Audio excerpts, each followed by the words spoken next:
సింహాచలం అప్పన్న సన్నిధిలో గోడ కూలి 7 మంది భక్తులు చనిపోయినటువంటి సంఘటన, దాని మీద ప్రభుత్వం నియమించిన విచారణ కమిటీ తాజాగా ప్రభుత్వానికి ఒక నివేదిక ఇచ్చింది. అధికారులు, కాంట్రాక్టరే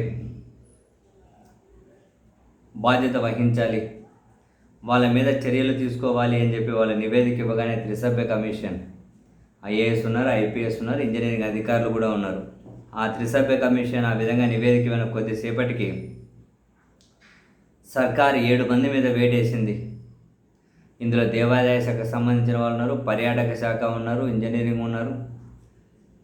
సింహాచలం దేవస్థానం ఈఓ కె సుబ్బారావు, సింహాచలం దేవస్థానం EE DG Srinivasaraju, APTDC EE Andhra Pradesh tourism development corporation దాని ఈఈ కె రమణ, దేవస్థానం deputy EE KSN Murthy, APTDC deputy EE ABVLR Swamy, APTDC AE P Madanmohan, దేవస్థానం జేఈ కె బాబ్జీ, వీళ్ళందరిపైన సస్పెన్షన్ వేటు వేశారు.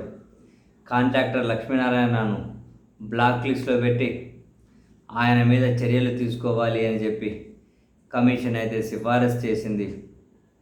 అంటే ఈ కమిషన్ ముఖ్యమంత్రికి నివేదిక అందజేసింది. దాని ఆధారంగా చర్యలు తీసుకున్నారు. మరి ప్రజాప్రతినిధులు, మంత్రులు ఏం చేస్తున్నారు?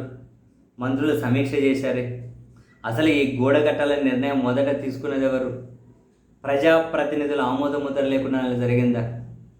సో దీన్ని అంతా చూసిన తర్వాత ప్రభుత్వ ఉద్యోగులకి, అధికారులకు బుద్ధి రావాలి. ప్రభుత్వ అధికారులకు, ఉద్యోగులకు బుద్ధి రావాలి. రాజకీయ నాయకులు చేసిన అడ్డమైన పనులన్నీ చేస్తే అల్టిమేట్గా బలిపీఠం ఎక్కాల్సింది మేమే అని ఇప్పుడు కొందరెక్కుతారు, ప్రభుత్వాలు మారితే మరికొందరు ఎక్కుతారు. ఇదంతా కూడా ఇప్పుడు 7 మంది సస్పెన్షన్ వేటేశారు. ఇప్పుడు 7 మంది అధికారులు తీసుకున్న నిర్ణయం ఏముంటుంది? ఇది వాళ్ళ పాత్ర సరే, వాళ్ళ బాధ్యత వహించాలి. ప్రెజర్ లేకుండా ఉంటుందా? ఏ ప్రజాప్రతినిధులు చెప్పలేదా? మంత్రులే అక్కడ సమీక్ష చేశారు కదా, ఎవరికి తెలియకుండా నిర్ణయం జరిగిందా? అన్నీ జరిగే ఉంటాయి, అందరికీ చెప్పే ఉంటారు.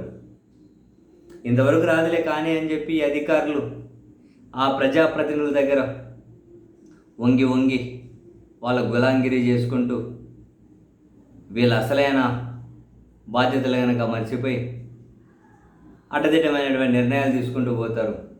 అదుకైతే ఏమైనా కనుక సివియర్ అయినప్పుడు ఇలా బలిపీఠం ఎక్కి అనుభవిస్తారు. సింహాచలం ఇలా సస్పెండ్ అయిన 7 మంది ఎవరైతే ప్రభుత్వ ఉద్యోగులు ఉన్నారో వీళ్ళు రాష్ట్రంలో చాలామంది ఉద్యోగులకు స్ఫూర్తి కావాలి.